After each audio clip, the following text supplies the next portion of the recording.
where's your thinking on things like, you know, sustainability and all that? Because a lot of that has went to the wall a bit because of the virus, because we're having to be a disposable culture now for yeah.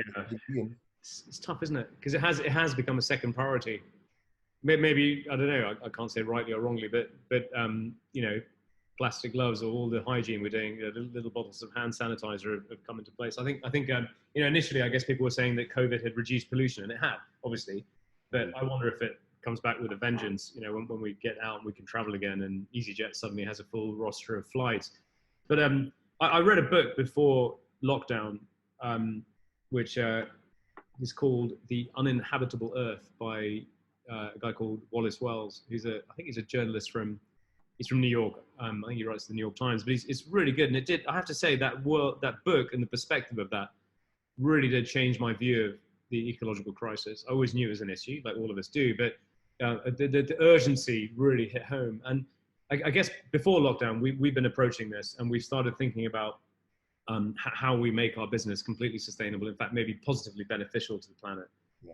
And it's not an easy thing to do. And there's a few different strands. You know, one strand is your ecological impact.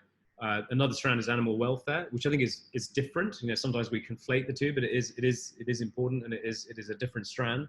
And then there's sort of ethical sourcing. But I mean, those two strands, welfare and sustainability, and they are different. I think are really, really important. I read